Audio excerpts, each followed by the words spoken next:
இன்றைய நமது சிறப்பு விருந்தினர் நேதாஜி இளைஞர் முன்னேற்ற படையின் தலைவர் SRK ராஜேஷ் அவர்கள். வணக்கம் சார். வணக்கம். தமிழக அரசியல் பரபரப்பாக இயங்கிக்கிட்டு இருக்கு.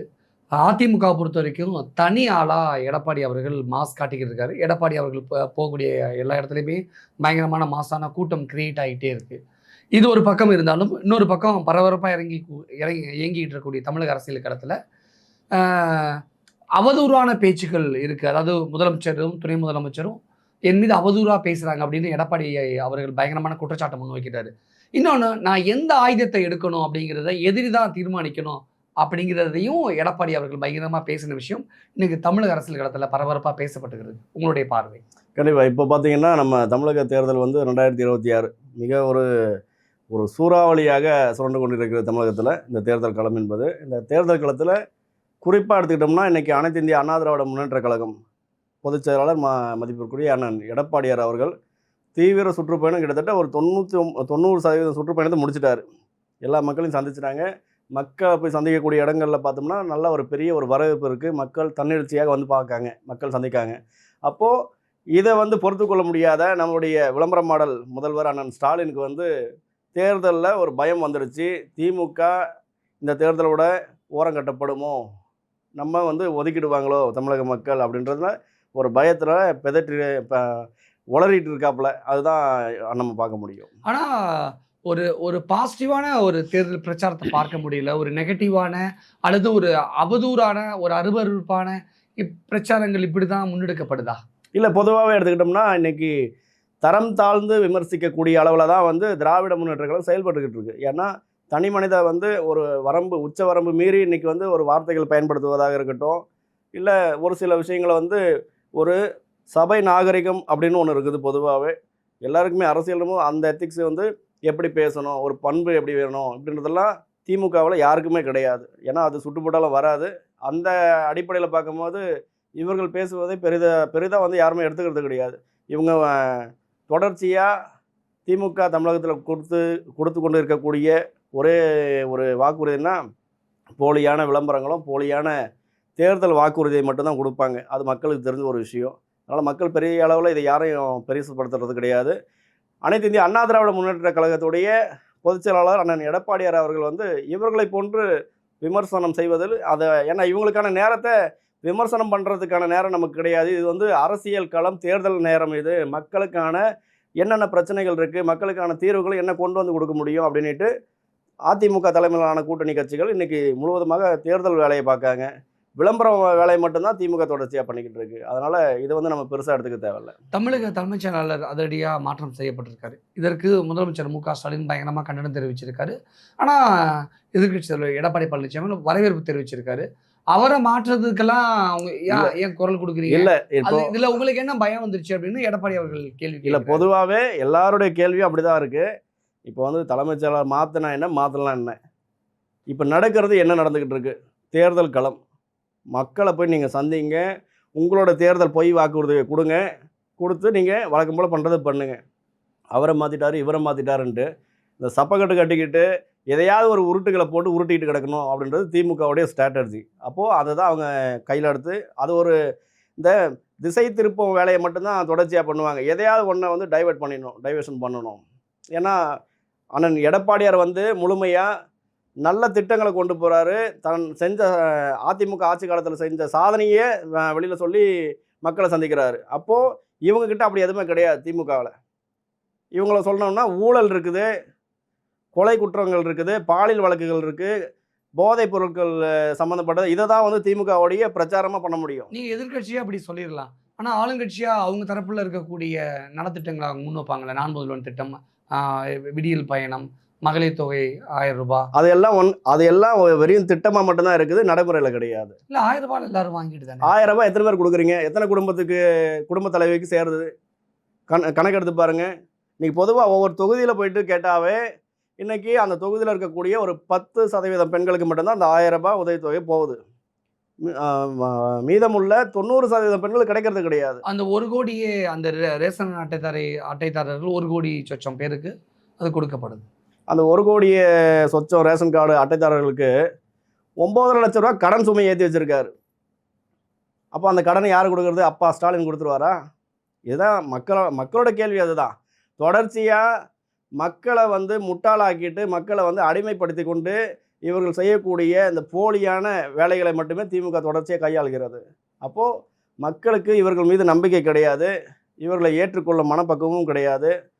திமுகவை விரட்டி அனுப்போம், அதிமுகவை தலைமை ஏற்போம் என்ற மனநிலையில் மக்கள் இருக்காங்க. அதுவும் இல்லாமல் இன்றைக்கி ஒன் மேன் ஆர்மியாக தமிழகத்தில் சுற்றுப்பயணம் மேற்கொண்டுகிட்டு இருக்காரு அண்ணன் எடப்பாடியார் அவர்கள். இன்றைக்கி தமிழக கல அரசியல் எடுத்துக்கிட்டோம்னா அண்ணன் எடப்பாடியார் தான் சூப்பர் ஸ்டாராக இருக்கார். எப்படி சொல்கிறீங்க? உண்மை. ஏன்னா இன்றைக்கி எல்லா தொகுதியிலையுமே போயிட்டு பிரச்சாரம் போகிறாரு, மக்களை சந்திக்கிறாரு. அப்போது அங்கே மக்களுடைய வரவேற்பு எந்த அளவுக்கு இருக்குது? ஒரு நல்ல தலைவர் பின்னால் தான் மக்கள் நிற்பாங்க, மக்கள் தன்னெழுச்சியாக வருவாங்க. அப்போ அவர் தான் வந்து சூப்பர் ஸ்டாராக நிற்கிறாரு இன்றைக்கி. இதுவே இந்த சைடில் எடுத்துக்கிட்டோம்னா, திமுகவில் எடுத்துக்கிட்டோம்னா, திரு ஸ்டாலின் அவர்களாக இருக்கட்டும், திரு உதயநிதி ஸ்டாலினாக இருக்கட்டும், பிரச்சாரத்துக்கு போனாங்கன்னா ஒரு பையன் வந்து நிற்கிறது கிடையாது. காலியான ரோட்டில் அவங்க பாட்டு காற்று வாங்கிட்டு போயிட்டு இருக்காங்க. அப்போது தேர்தல் காலத்தில் சூப்பர் ஸ்டாராக இருப்பது வந்து அனைத்து இந்திய அண்ணா திராவிட முன்னேற்ற கழகம் அண்ணன் எடப்பாடியார். இந்த சைடில் பவர் ஸ்டாராக இருப்பது திமுகவுடைய நாடக கம்பெனி முதல்வர் அண்ணன் ஸ்டாலின். நீங்கள் இப்படி சொல்கிறீங்க. ஆனால் திமுகவில் ஸ்டார் பேச்சாளர்கள் நிறைய பேர் இருக்காங்க. ஆனால் அதிமுகவில் அப்படி இல்லைல்ல. எடப்பாடி அவர்களை விட்டால் வேறு யாருமே இல்லை. ஆமாம், திமுகவில் ஸ்டார் பேச்சாளர் நிறைய பேர் இருக்காங்க. சிவாஜி கிருஷ்ணமூர்த்தி, சைதை சாதிக்கு, இன்னும் நிறைய பேர் இப்படி அடிக்கிட்டே போகலாம். ஏன்னா இவங்களாம் ஸ்டார் பேச்சாளர், நிறைய ஆபாசமாக பேசுவாங்க. ஆபாச பேச்சாளர், அவங்க பேர் ஸ்டார் பேச்சாளர் கிடையாது. அதிமுகவில் மக்களுக்கான வாக்குறுதியும் மக்களை சந்திக்கக்கூடிய நிகழ்வுகளை மட்டும் பேசக்கூடிய, உண்மையை பேசக்கூடியவர்கள் அதிமுகவில் இருக்காங்க. அப்போது எது கரெக்டாக இருக்குன்றது எல்லாருக்கும் தெரிஞ்ச விஷயந்தான். அதனால் இவர்கள் வந்து ஸ்டார் பேச்சாளர்கள் கிடையாது, ஆபாச பேச்சாளர்கள் திமுகவில் இருக்காங்க. எடப்பாடி அவர்கள் தேர்தல் பிரச்சாரத்தில் முதலமைச்சரும் துணை முதலமைச்சரும் திட்டமிட்டே என்னை பற்றின அவதூறு பேசிக்கிட்டு இருக்காங்க. என்னுடைய 51 வருஷம் இந்த பொது வாழ்க்கையில் நான் யாரை பற்றின அவதூறு பேசுனதில்லை, யாருடைய சொந்த வாழ்க்கையை பற்றி பேசுனதில்லை. ஆனால் அவங்க என்னை பற்றியெல்லாம் பேசியிருக்காங்கன்னா எடப்பாடி பழனிசாமி அவர்கள் இது அந்த குறப்பட்டிருக்கிறாரு, குற்றம் சாட்டுறாருல. இது ஏன் இவ்வளோ தூரம் போகணுமா? ஆமாம், அனைத்து இந்திய அண்ணா திராவிட முன்னேற்ற கழகத்தோடைய இன்றைய பொதுச் செயலாளர் இருக்கக்கூடிய அண்ணன் எடப்பாடியார் வந்து சாதாரண ஒரு கிளை செயலாளர் அந்த பொறுப்பில் இருந்து படிப்படியாக உழைத்து கட்சிக்காக உண்மையும் உணர்வாக இருந்து இன்னைக்கு ஒரு முதல்வராகவும் வந்துவிட்டார். கட்சியின் பொதுச் செயலாளராகவும் பணியாற்றி கொண்டிருக்கிறார். வருகின்ற 26 சட்டமன்ற தேர்தலில் நிரந்தர முதல்வராக தமிழகத்தில் ஆட்சி அமைப்பார். இதுதான் அவருடைய வளர்ச்சி. ஏன்னா கட்சியே ஏமாத்தலை, கொள்கையில் மாறலை.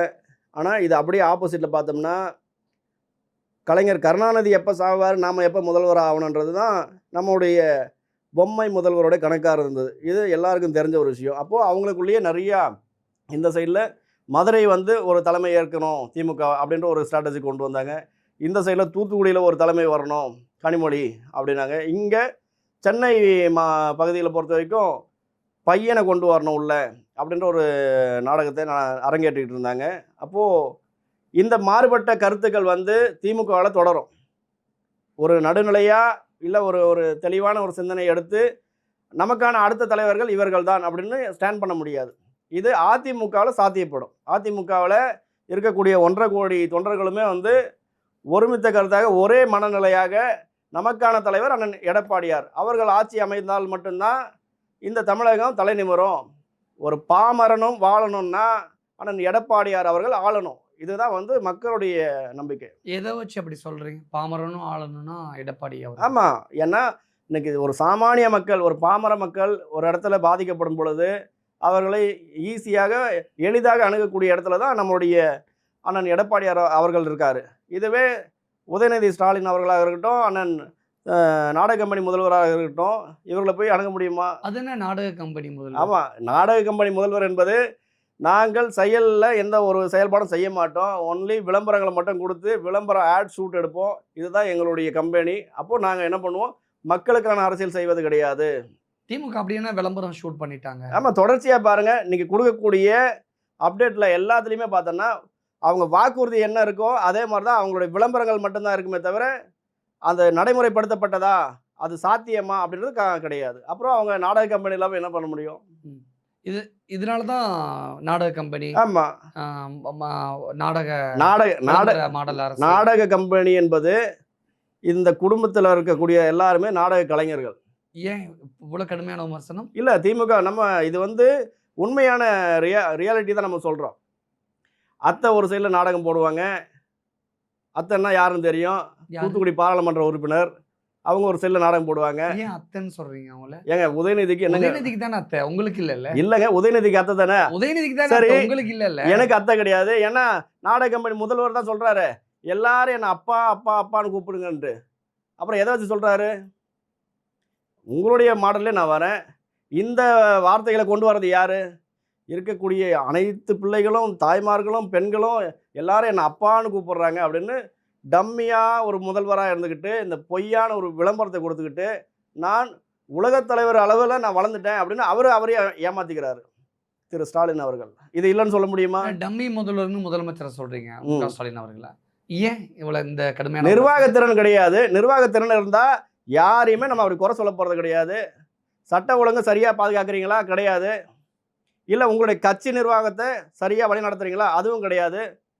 மக்கள் பாதிக்கப்படாத அளவுக்கு மக்களை நம்ம இந்த அரசு இயந்திரம் சரியா வழி நடத்துகிறதா? அதுவும் கிடையாது. அப்புறம் எதுல நீங்க நிர்வாகத்துல இருக்கீங்க? என்ன நிர்வாகத்திறன் உங்ககிட்ட இருக்கு? இதுதானே கேட்க முடியும்.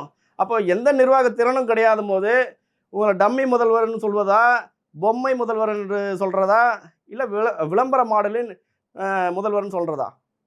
அப்படிதான் வைக்க முடியும். என்னதான் சொல்ல வரீங்க? இல்ல பொதுவா திமுக என்பது இந்த திராவிட மாடல்னுவாங்க. அதோட மாடலேஷனே விளம்பர மாடலை தான் திராவிட மாடல் அவங்க டெஃபினேஷன் மாற்றி கொண்டு போயிட்டு இருக்காங்க.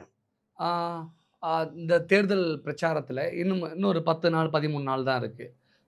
ஆனால் இப்போவே அரசியல் பிரச்சாரம் சூடு பிடிச்சிருச்சு அப்படிங்கிறத தாண்டி அருவருப்பை நோக்கி போய்கிட்டு இருக்கு அப்படின்றதுல இன்னும் சொச்ச நாட்களில் இதோட உச்சபட்சமான விஷயங்கள் எப்படியா மாறி போயிருக்கு? இல்லை, இந்த தேர்தல் அரசியலில் கள நிலவரத்தில் பார்த்தோம்னா இந்த திரு உதயநிதி ஸ்டாலின் ஒரு விமர்சனத்தை எடுக்கிறாங்கன்னா, நாம் முதல்ல என்ன அடிப்படை என்ன தகுதியில் நாம் இன்னைக்கு இந்த பொறுப்பில் இருக்கோம், இந்த பதவிக்கு நம்ம வந்திருக்கோம்.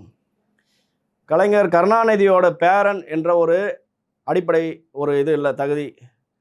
முதல்வர் ஸ்டாலினோட மகன், இதை ரெண்டத்தை கழிச்சிட்டோம்னா உதயநிதி 0 தான்.